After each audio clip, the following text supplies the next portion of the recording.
mau mulai.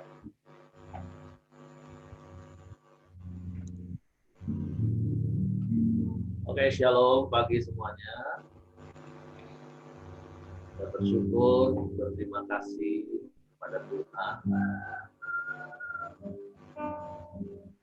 Kita boleh bangun lagi pagi hari ini dengan tubuh yang diberkati, tentu dengan roh yang terus haus dan lapar akan Tuhan, dan jiwa kita dipenuhi dengan damai sejahtera, jiwa kita dipenuhi dengan ketenangan, karena saya percaya karena kita hidup dekat dengan Tuhan, karena kita hidup di dalam Tuhan. Bapa, kami bersyukur pagi hari ini kami boleh lagi bangun dengan tubuh yang sehat dan kuat. Dan kami bersyukur kalau kami boleh menghampiri tahta kasih karunia-Mu pagi hari ini. Karena sungguh hanya di dalam Engkau kami aman. Sungguh hanya di dekat Engkau kami tenang. Sebab itu kami mau terus bersekutu dengan Engkau. Biarlah sepanjang hidup kami, bahkan sampai selama-lamanya, kami ada di dalam Engkau dan Engkau di dalam kami.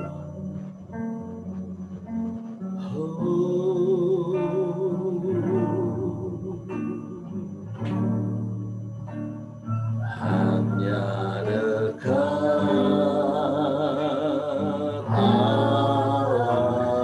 aku rasa tenang hatiku, Kau sertai jalanku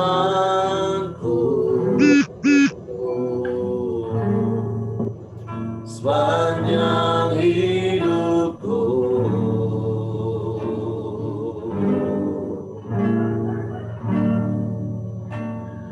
Hanya dekat padamu ada kekuatan baru. Kaulah perlindunganku, keselamatanku. Sekali lagi mari katakan, hanya dekat Engkau kami tenang Tuhan. Hanya dekat aku rasa tenang hatiku, Kau sertai jalanku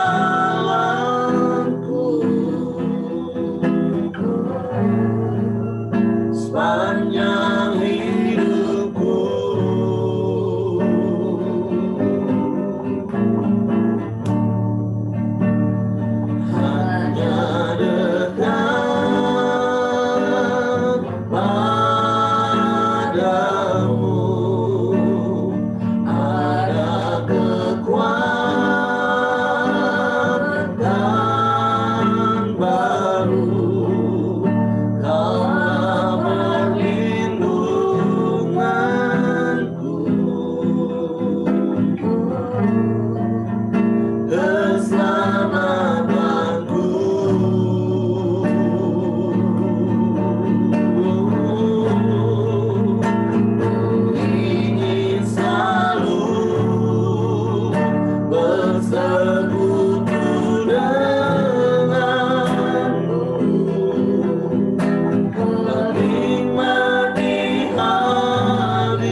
Sebab kerajaan-Mu tak tergoncangkan oleh apapun juga. Kami bersyukur,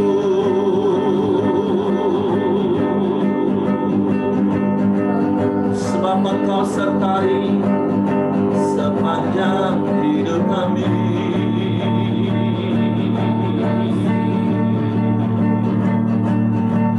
Limpahi kami dengan kebajikan dan kemurahan-Mu setiap hari, Tuhan. Kami bersyukur,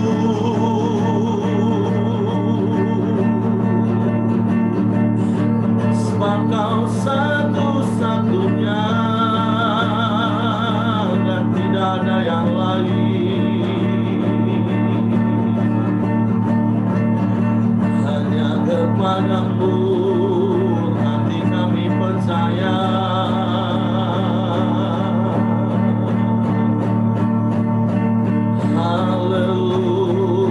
Haleluya.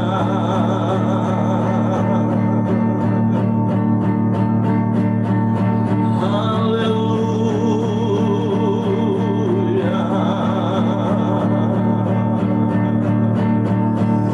Kami sembah Kau Yesus.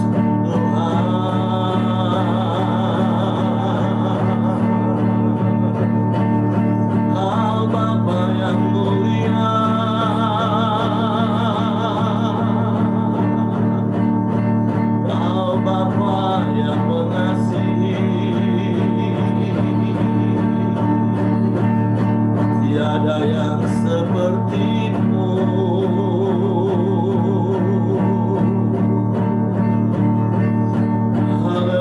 Haleluya, haleluya.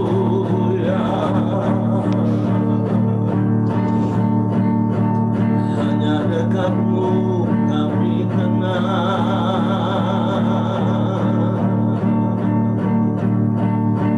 Hanya di dalam-Mu kami aman.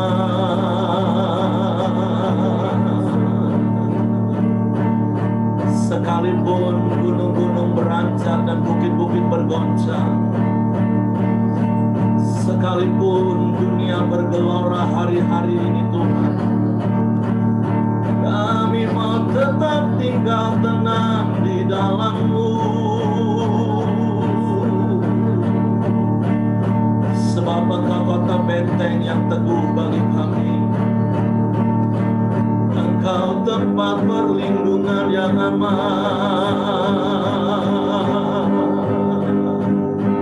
Roh, jiwa, dan tubuh kami Kau lindungi dari hari-hari yang penuh dengan malapetaka.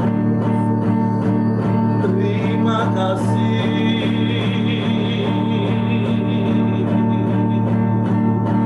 Terima kasih Tuhan,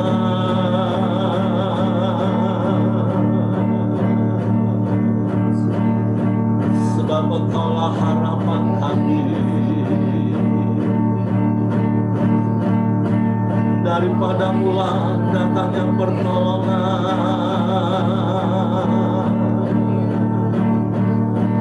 dan tak pernah terlambat pertolongan-Mu, Tuhan,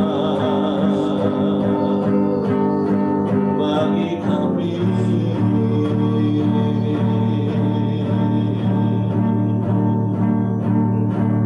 Sebab itu biarlah hati kami tetap tinggal tenang teduh di dalam-Mu, Tuhan,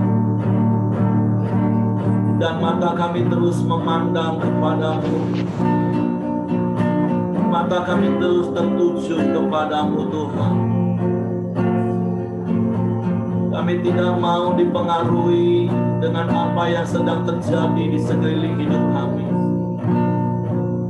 sehingga itu mengintimidasi kami, membuat kami hidup di dalam kekhawatiran, hidup di dalam ketakutan. Tapi biarlah mata kami hanya tertuju kepada-Mu, sebab Engkaulah perlindungan kami, sebab Engkaulah pertolongan kami, Tuhan. Sebab itu biarlah hati kami tetap tinggal tenang, sebab kami percaya kepada-Mu, Tuhan.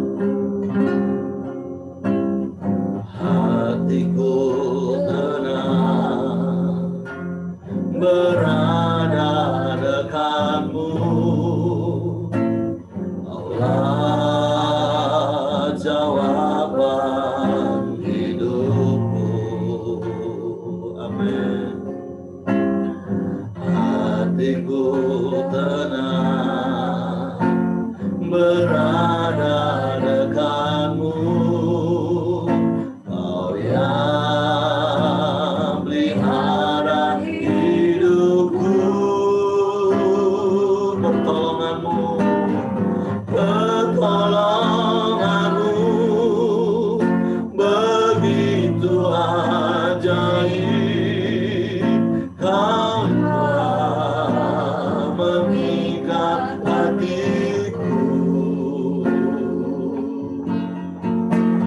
Di saat aku tak sanggup lagi, di situ tanganmu bekerja.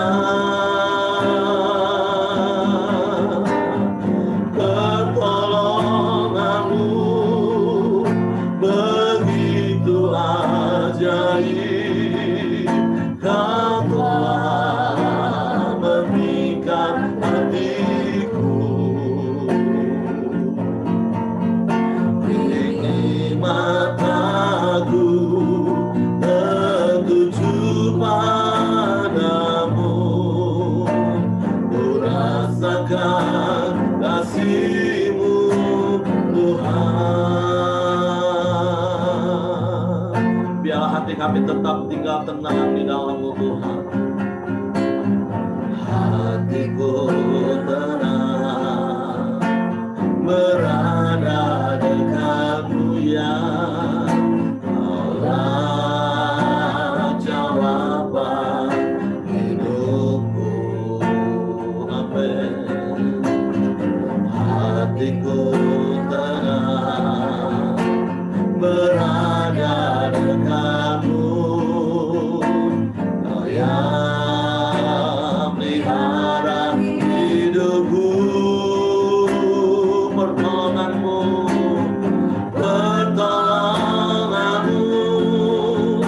begitu ajaib, Kau telah memikat hatiku. Di saat aku tak sanggup lagi, di situ tanganmu bekerja. Amin. Pertolonganmu begitu ajaib, Kau telah memikat hatiku. Ini mataku tertuju padamu, ku rasakan kasih-Mu Tuhan. Pertolongan-Mu Tuhan, pertolongan-Mu begitu ajaib, Kau telah memikat hatiku. Di saat aku tak sanggup lagi, di situ tangan-Mu bekerja. Amin. Pertolongan-Mu begitu ajaib, Kau telah memikat hatiku. Ini mataku tertuju padamu, ku rasakan kasih-Mu Tuhan. Pertolongan-Mu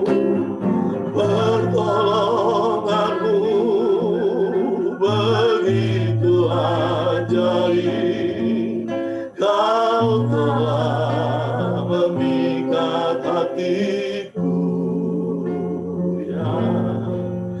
Di saat aku tak sanggup lagi, di situ tanganmu bekerja. Pertolonganmu begitu ajaib, kau telah memikat hatiku. Ini mataku tertuju padamu, ku rasakan kasih-Mu Tuhan. Kini mata kami Tuhan, ini mataku tertuju padamu, ku rasakan kasih-Mu Tuhan. Kini mataku, kini mataku tertuju padamu, ku rasakan kasih-Mu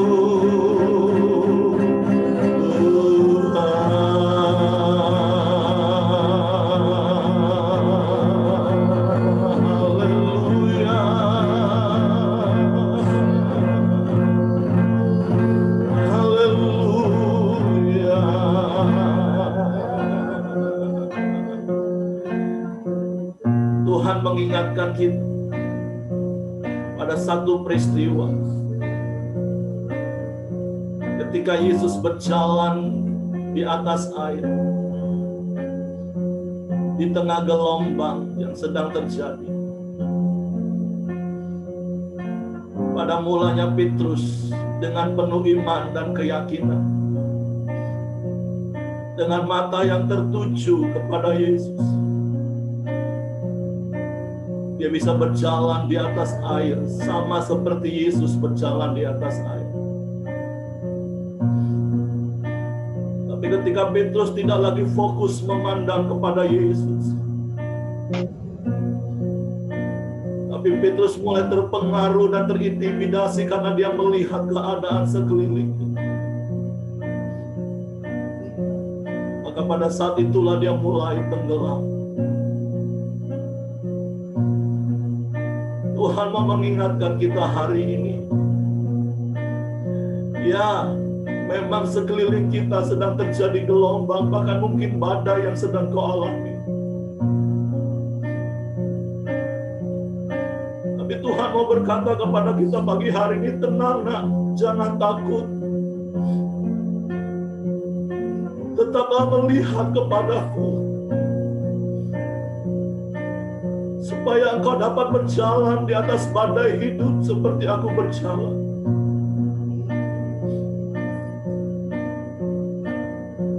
Tetaplah fokus memandang kepada Tuhan dan bukan ketakutan karena apa yang sedang terjadi di sekelilingmu hari-hari ini. Karena ada Yesus Tuhan. Haleluya.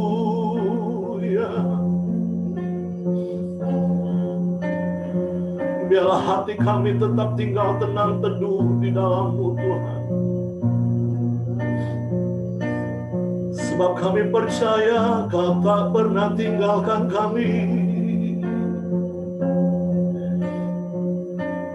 Bahkan di tengah badai sekalipun, bahkan saat sekeliling kami bergoncang dan bergelora, Kau ada.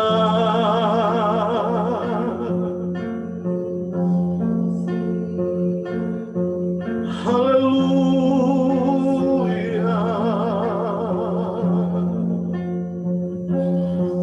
Tuhan ampuni kami kalau seringkali kami bimbang. Tuhan ampuni Ampuni kami kalau seringkali kami khawatir, tidak mempercayai Engkau.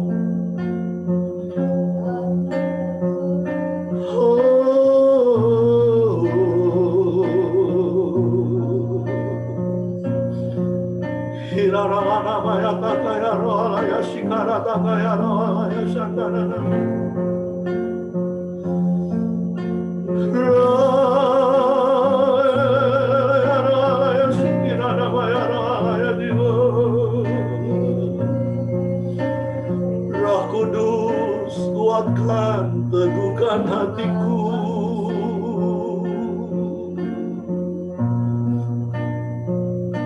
untuk dapat terus mempercayai Engkau sepenuhnya. Sebab pertolonganku datangnya hanya daripada-Mu, dan pertolongan-Mu tidak akan pernah terlambat. Terima kasih. Pertolongan-Mu begitu ajaib, Kau telah memikat hatiku di saat aku tak sanggup lagi. Di situ tangan-Mu bekerja.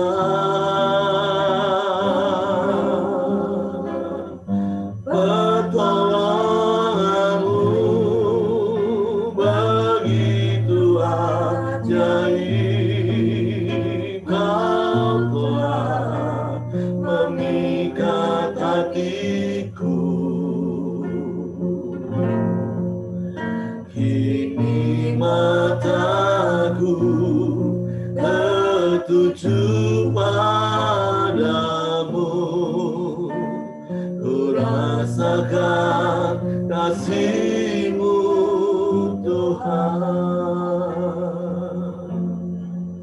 Biarlah kami terus merasakan kasih-Mu yang sempurna itu dalam hidup kami. Kasih yang sesungguhnya telah memikat hati kami. Sebab itu biarlah mata kami hanya tertuju kepada-Mu dan bukan kepada perkara yang lain. Sehingga kami tidak diombang-ambingkan oleh keadaan yang terjadi di sekeliling kami. Karena kami percaya pertolongan-Mu itu tidak akan pernah terlambat bagi kami. Kami mau terus menanti-nantikan Engkau, sehingga kami akan terus mendapatkan kekuatan baru Tuhan. Sehingga kami dapat berkata segala perkara dapat aku tanggung di dalam Engkau Yesus Tuhan yang memberikan kekuatan bagi kami. Tuhan, terima kasih buat pagi hari ini, buat peneguhan firman-Mu. Sungguh biarlah hati kami terus tertuju kepada-Mu, karena kami tenang di dekat-Mu. Kami aman di dalam-Mu. Sekalipun sekeliling kami sedang bergelora. Tuhan, terima kasih. Dan sebentar kembali kami mau belajar kebenaran firman-Mu. Dan biarlah firman-Mu terus memenuhi hati kami, meneguhkan hati kami, sehingga kami boleh hidup di dalam kebenaran-Mu, dan kebenaran-Mu memerdekakan hidup kami. Di dalam nama Yesus Tuhan ucap syukur. Haleluya. Amin. Oke, shalom pagi. Shalom. Oke. Kita mau baca renungan harian kita hari ini di dalam Matius pasalnya yang kelima, ayatnya yang ke-38 dan 39. Matius pasal yang kelima, ayat 38 sampai ayatnya yang ke-39. Firman Tuhan berkata seperti ini, kamu telah mendengar firman, mata ganti mata, dan gigi ganti gigi. Tetapi aku berkata kepadamu, janganlah kamu melawan orang yang berbuat jahat kepadamu. Melainkan siapapun yang menampar pipi kananmu, berilah juga kepadanya pipi kirimu. Nah, saya percaya sebenarnya ayat ini adalah ayat yang sudah sering kita baca, bahkan mungkin berkali-kali kita dengar. Nah, tentu tetapi hari ini saya percaya ada hal-hal yang Tuhan mau ingatkan kepada kita lagi, atau bahkan mungkin ada hal-hal yang baru, pencerahan-pencerahan baru yang Tuhan ingatkan kepada kita, dan tentunya untuk kemudian kita praktekkan. Nah, makanya seperti setiap pagi saya katakan, nanti setelah saya sharingkan apa yang saya dapat, nah Bapak Ibu juga boleh sampaikan apa yang Tuhan ingatkan kepada Bapak Ibu melalui ayat-ayat firman Tuhan pagi hari ini. Nah, kebenaran yang harus kita praktekkan pagi hari ini adalah jangan mempunyai hati yang dipenuhi dengan kemarahan. Jangan memiliki hati yang dipenuhi dengan dendam. Kenapa orang bisa marah? Kenapa orang bisa dendam?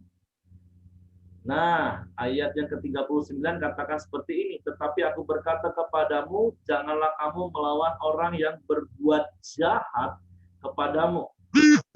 Nah, alasan pertama kenapa kadang hati kita bisa marah, hati kita bisa dendam kepada orang lain, karena memang mungkin orang tersebut berbuat jahat kepada kita.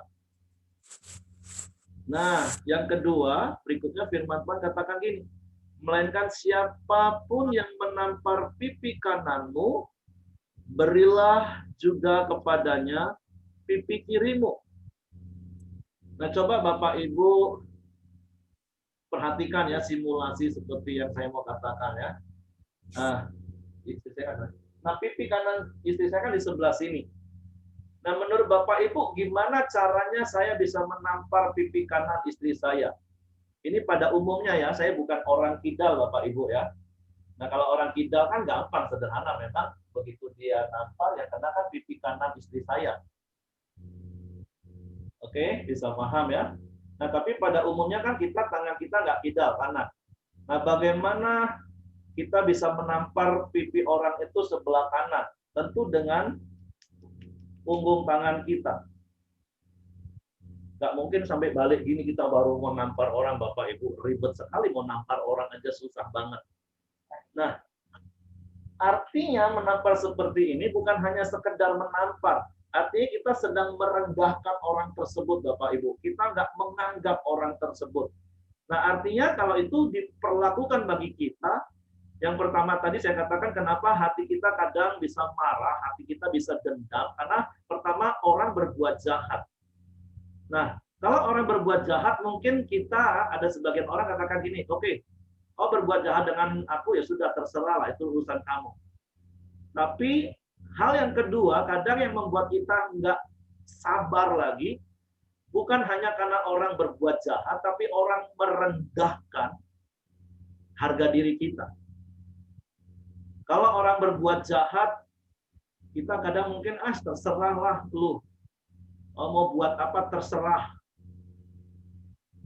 Tapi ada begitu banyak orang kadang di screening yang kedua, ketika direndahkan harga dirinya, orang bisa marah. Orang bisa balas. Nah, makanya pagi hari ini firman Tuhan katakan seperti ini. Tapi aku berkata kepadamu, janganlah melawan orang yang berbuat jahat kepadamu.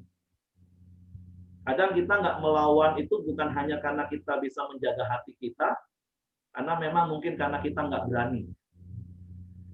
Kita nggak melawan, tapi kita menyimpan kemarahan. Kita menyimpan benci. Nah, kita simpan dendam. Nah, yang kedua, kadang orang nggak tahan itu karena merasa harga dirinya direndahkan. Nah, bicara tentang harga diri, saya berkali-kali selalu ngomong, saya nggak punya harga diri lagi. Kenapa? Karena harga diri saya itu sudah ditebus di kayu salib. Jadi saya tidak perlu mempertahankan harga diri saya, karena berkali-kali juga saya katakan, ada begitu banyak orang yang mempertahankan harga diri, itu sampai dia lupa diri. Ketika orang merendahkan dia, dia tersinggung, dia marah, dan dia mulai berkata, kamu nggak tahu ya siapa aku ya? Nah, kan sampai lupa diri itu namanya Bapak Ibu. Karena dipenuhi dengan kemarahan, merasa direndahkan. Nah, tapi yang perlu kita lakukan adalah menjaga nama baik. Masalah banyak orang nggak menjaga nama baik, justru menjaga harga dirinya. Nah, bagaimana caranya kita menjaga nama baik, Bapak Ibu? Gampang, sederhana. Berbuat baik saja. Terus-menerus kita berbuat baik, maka otomatis kita akan dikenal sebagai orang-orang yang baik. Dan itulah yang membuat nama baik kita terjaga otomatis. Nah, jadi seringkali kenapa kita bisa marah, kita bisa emosi, kita bisa dendam kepada orang. Yang pertama itu tadi, karena orang berbuat jahat kepada kita. Yang kedua, karena orang merendahkan harga diri kita. Nah, balik bicara tentang merendahkan harga diri yang saya katakan tadi, saya nggak pernah mau mempertahankan harga diri saya. Orang boleh injak-injak saya, orang boleh ngapa-ngapain saya akan tetap rendah hati. Karena firman Tuhan katakan, kita harus rendah hati, sama seperti Bapa kita. Nah, saya pernah tulis sebuah kalimat gini, orang yang rendah hati ini prinsip, berarti dia sadar betul, dia memang sudah ada di tempat yang paling rendah, sehingga nggak ada satupun orang yang bisa merendahkan dia lagi. Nah, orang yang masih bisa merasa direndahkan, itu sebenarnya dia tinggi hati. Kenapa? Karena dia masih merasa direndahkan, berarti kan dia tinggi. Dia rasa dia tinggi, tapi merasa direndahkan. Jadi sederhana firman Tuhan mengingatkan kita hari ini, sebenarnya yang pertama adalah milikilah kerendahan hati. Sehingga kalaupun orang berbuat jahat kepadamu, engkau nggak akan melawan. Yang kedua, kalau orang merendahkan engkau dengan menampar pipi kanan, memang bukan secara fisik kan, yang saya berharap simulasi tadi membuat sebuah pencerahan kepada Bapak Ibu. Karena banyak orang jadikan ayat ini, maaf, lelucon. Wah, iya Pak, firman Tuhan kan ngajarin, berikan kalau kau ditampar pipi kanan, berikan pipi kirimu. Udah kan? Firman Tuhan cuma sampai situ kan? Aku kasih pipi kanan, aku kasih pipi kiri, habis itu sikat dia. Nah, ini banyak ayat dipakai lelucon. Padahal sekali lagi melalui simulasi tadi itu Bapak Ibu tahu kan, orang tampar pipi kanan kita itu bukan dengan telapak, dengan punggung tangan kita. Itu artinya menepis, merendahkan harga diri kita. Nah, jadi hari ini mungkin ada orang yang sedang berbuat jahat kepada kita. Bahkan mungkin ada orang yang sedang merendahkan dirimu. Firman Tuhan katakan hari ini, jangan balas. Jangan balas kejahatan dengan kejahatan. Biarlah Bapa yang adalah pembela kita melakukan bagian. Paulus kepada jemaat di Roma katakan, kalau kita membalas kejahatan itu dengan kebaikan, maka firman Tuhan katakan, maka di atas kepala mereka itu seperti ada bara api.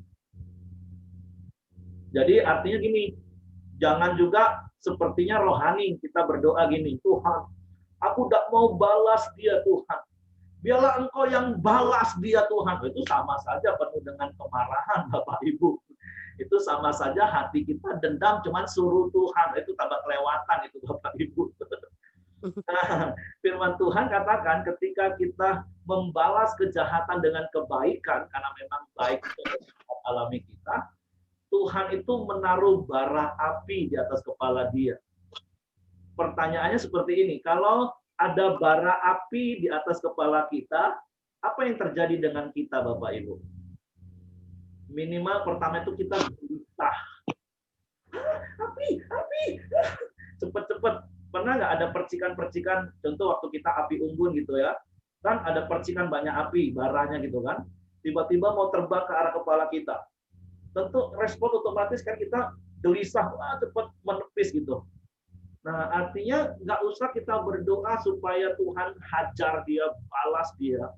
Tuhan cukup kasih dia bara saja, artinya hatinya jadi gelisah, hatinya jadi galau. Kita tidur nyenyak, kita makan enak, dia mikir, kenapa ya aku sudah berbuat jahat dengan Lucy? Lucy masih bisa senyum dengan aku. Oh, mikir dia Bapak Ibu. Aku sudah buat jahat, aku sudah cerita yang jelek tentang dia. Masih dia berbuat baik dengan aku. Kita bisa tidur, dia nggak bisa tidur. Tapi sebaliknya, kalau kita marah, kita dendam, dia bisa tidur, kita yang nggak bisa tidur. Kita yang gelisah. Pernah ngalami situasi seperti itu Bapak Ibu? Dapat pencerahan pagi hari ini? Tanya kanan kiri, kalau ada orang yang berbuat jahat dengan engkau, yang gelisah siapa? Orang yang berbuat jahat atau engkau yang galau? Kalau orang berbuat jahat kepada kita, orang merendahkan diri kita dan kita gelisah nggak bisa tidur, periksa hati kita. Datang kepada Tuhan. Tuhan, sucikan hatiku Tuhan. Tuhan tolong Tuhan, aku mau jaga hatiku Tuhan. Firman-Mu menguasai hidupku Tuhan. Aku nggak mau simpan kejahatan Tuhan. Aku nggak mau simpan perbuatan jahat orang Tuhan.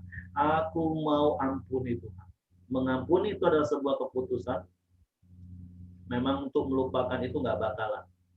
Karena memori yang Tuhan berikan kepada kita itu, memorinya unlimited, nggak akan penuh-penuh, nggak tahu berapa tera lagi, dan kadang sulit untuk dihapus. Tapi orang yang mengampuni dan sembuh, itu tadi, dia bisa tetap tersenyum, dia tetap bisa melakukan hal yang baik kepada orang-orang yang berbuat jahat. Dan dia akan tetap penuh sukacita, dia akan penuh dengan damai. Nah, jadi hari ini firman Tuhan mengingatkan kita, milikilah hati yang rendah hati, jangan mempertahankan harga diri, tapi engkau jaga nama baikmu dengan apa? Dengan engkau berbuat baik. Bahkan kepada orang yang berbuat jahat kepadamu, kepada orang yang merendahkan diri. Supaya apa? Supaya kita bisa tidur nyenyak, kita bisa makan enak. Dan saya percaya langkah berikutnya kalau orang itu gelisah terus, dan dia nggak tahan, dia akan datang kepada kita, ada rekonsiliasi, dan hebatnya kalau itu adalah orang yang belum mengenal Tuhan, melalui peristiwa itu, contohnya Bapak Ibu, orang itu bisa datang kepada Kristus. Orang bisa penasaran kenapa kamu bisa seperti itu ya. Dan kita bisa ngomong karena ada Yesus yang ada dalam hidupku. Karena ada Yesus yang nggak marah dengan aku ketika aku berbuat jahat kepada dia. Ada Yesus yang sekalipun dia direndahkan di kayu salib. Karena salib itu adalah penghukuman yang paling nista sesungguhnya. Supaya apa? Supaya aku ditinggikan. Nah, saya mau meneguhkan Bapak Ibu, kasih yang sempurna itu Bapak Ibu sudah terima. Biarlah kasih yang sempurna itu mengalir melalui hidup kita hari-hari ini. Khususnya ayat firman Tuhan hari ini ingatkan, kalau orang berbuat jahat kepadamu, nggak usah dilawan. Bukan karena engkau nggak berani Bapak Ibu, tapi karena firman Tuhan yang ngomong nggak usah dilawan. Kalau orang merendahkan dirimu, merendahkan harga dirimu, coba periksa hatimu. Jangan marah sama orang tersebut. Jangan-jangan engkau masih tinggi hati. Dan firman Tuhan katakan Tuhan menentang orang yang congkak, orang yang tinggi hati. Jadi kalau kita mau menerima belas kasihan Tuhan, milikilah kerendahan hati. Amin Bapak Ibu. Oke, itu yang bisa saya bagikan pagi hari ini. Saya silakan Bapak Ibu dapat pencerahan apa, dapat hal-hal baru apa, Bapak Ibu boleh sampaikan.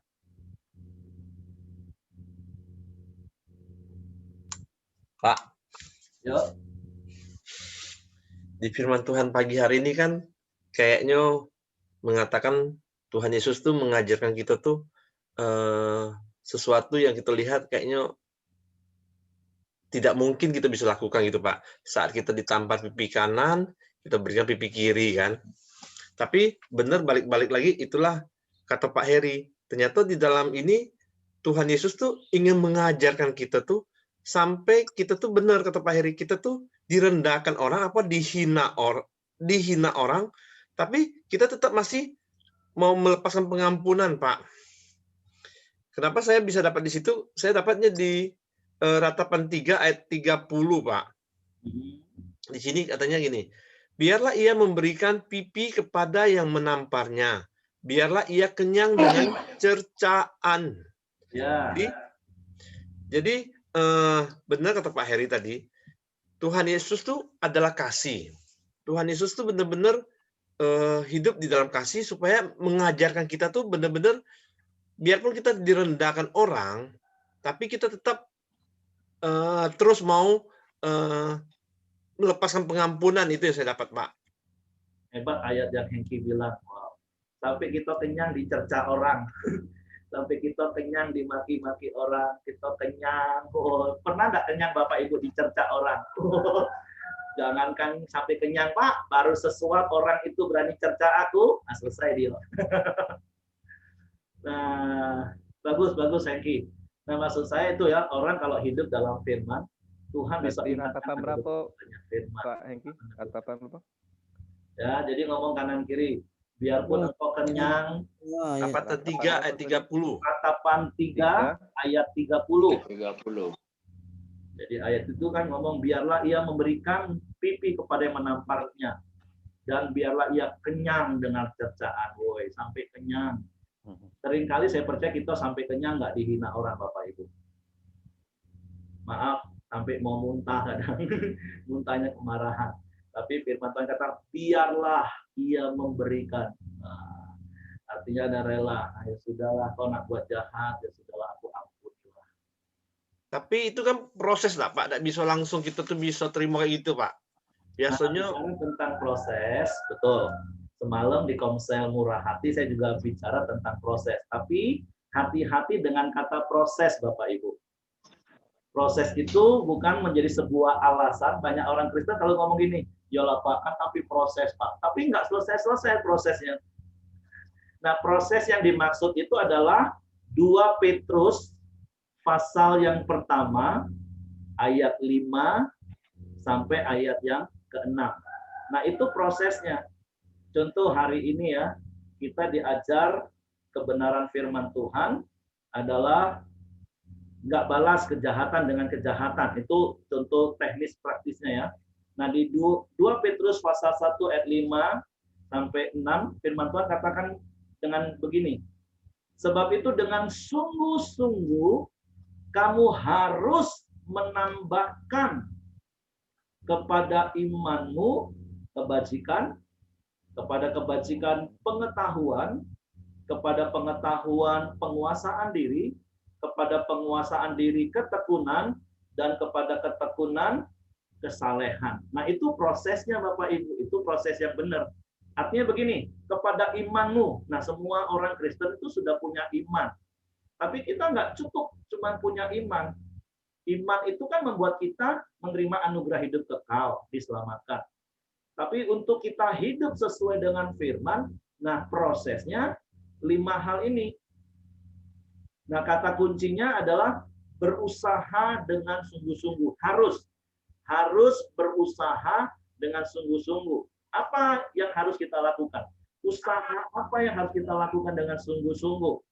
Yang pertama katakan menambahkan kebajikan. Nah, kebajikan itu adalah nilai moral, nilai-nilai firman. Nah, contoh ya, hari ini nilai moral yang Tuhan ajarkan adalah jangan membalas kejahatan dengan kejahatan. Jangan balas dendam lah, sederhana. Wah, itu kan kita tahu sekarang. oh iya ya, orang Kristen tidak boleh balas dendam ya. Itu kita sudah berusaha untuk tahu. Melalui renungan pagian harus bangun pagi, kita tahu ya nggak boleh balas dendam. Tapi apakah cukup kita tahu? Nggak cukup. Harus ditambah pengetahuan. Pengetahuan itu jadi rema. Nah mungkin hari ini Bapak Ibu baru merema, oh iya ya, ternyata nggak boleh balas dendam.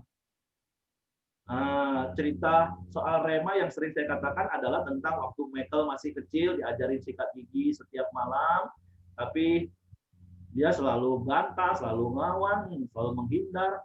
Tapi sampai satu hari gurunya ngomong anak-anak harus sikat gigi, dia dapat pencerahan hari itu. Pulang-pulang dia ngomong, Pak, Ma, malam itu harus sikat gigi. Nah, itu dapat pencerahan. Sama seperti kita kan, kita dengar ayat ini mungkin udah berkali-kali. Nah, biasanya sih, kita ini dapat pencerahan kalau yang khotbah itu pendeta tamu. Kalau gembalanya, pendetanya ngomong berkali-kali, dia ngomong, itu lagi, ya bosen aku. Nanti kalau ada pendeta KKR dari Jakarta, ngomongin yang sama, oh kita dapat pencerahan sampai nangis, altar call, oh maju ke depan, ya Tuhan, aku gak mau dendam Tuhan. Bagus, nggak apa-apa, hari itu kau dapat pencerahan. Tapi apakah cukup di situ? Enggak. Sama kalau ikut camp pria. Waktu ikut camp pria, dapat pencerahan. Oh Tuhan, ampun. Oh, nangis. Paling banter berapa lama? Balik lagi. Nah, makanya nggak cukup di pengetahuan. Di atas pengetahuan, kita harus berusaha sungguh-sungguh tambahkan penguasaan diri. Apa itu penguasaan diri? Ambil keputusan. Ambil sikap. Ya, hari ini aku putuskan Tuhan. Aku komitmen Tuhan. Aku nggak akan balas dendam. Orang mau buat jahat kepada aku, orang merendahkan harga diriku, aku tidak mau balas. Itu komitmenku Tuhan. Roh Kudus tolong aku. Nah, itu harus dibuat Bapak Ibu. Makanya kenapa kita harus memperkatakan firman Tuhan? Karena perkataan kita itu komitmen kita Bapak Ibu.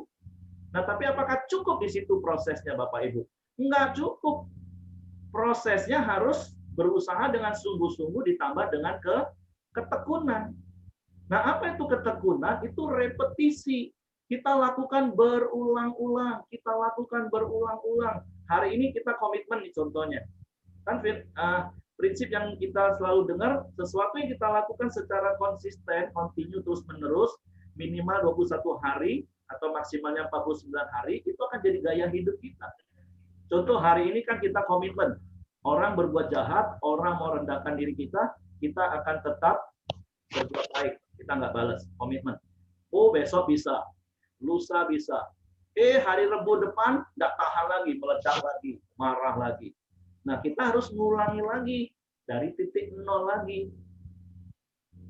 Kan Sabtu, Minggu, Senin, Selasa, Rabu 5 hari.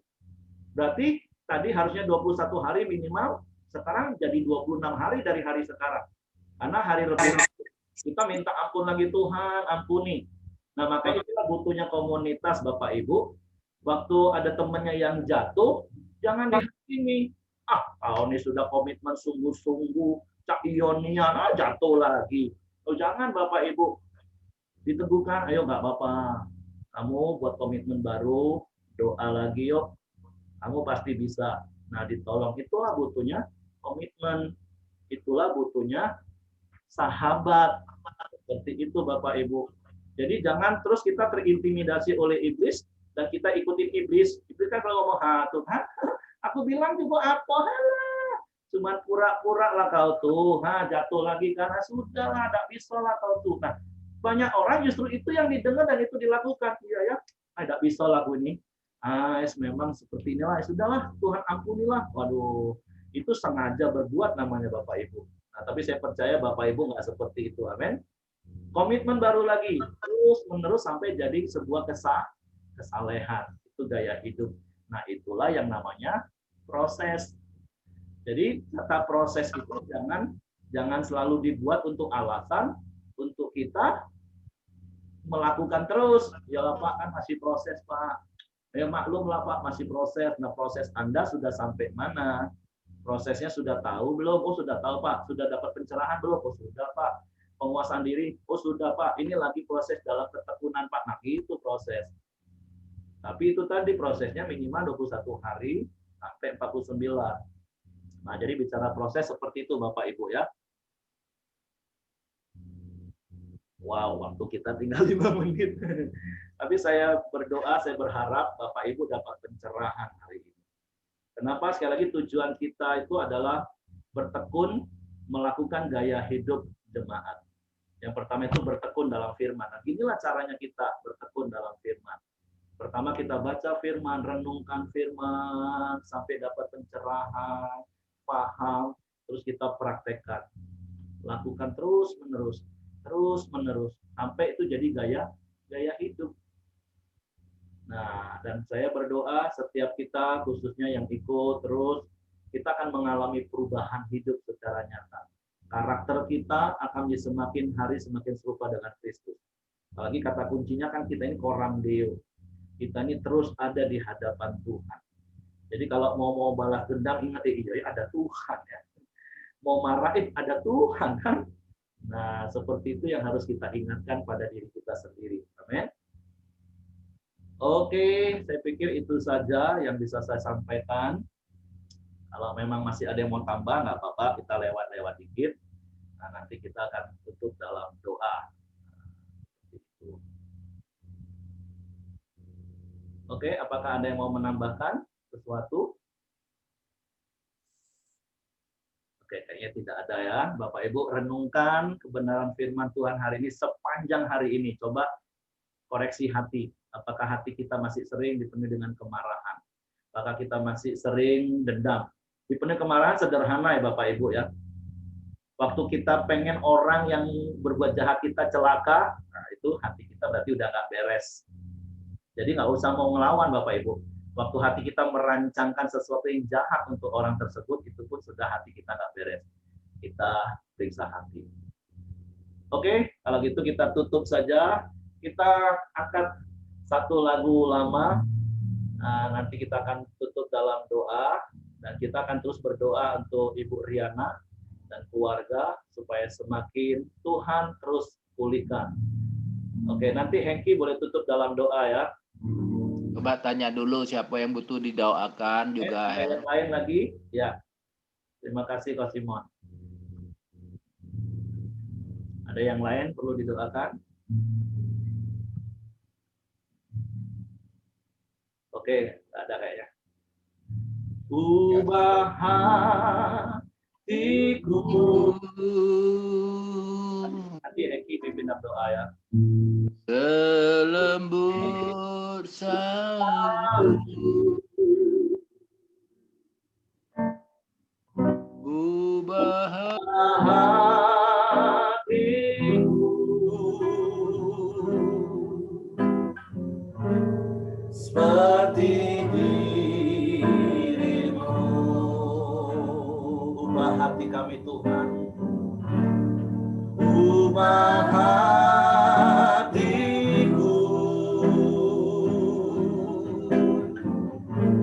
seperti salju. Ubah hatiku seperti dirimu.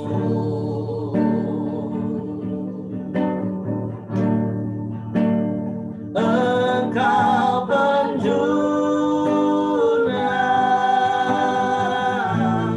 hutan Alia,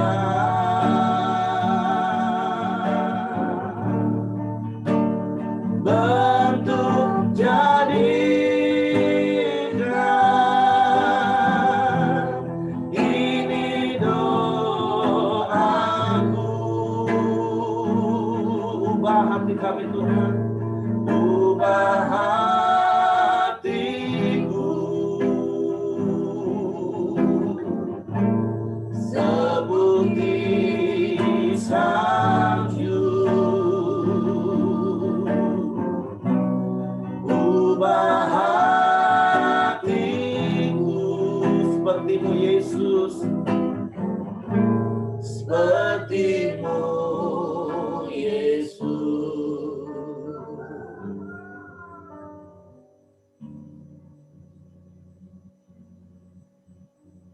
Bapa, terima kasih, kami bersyukur kepadamu ya Tuhan.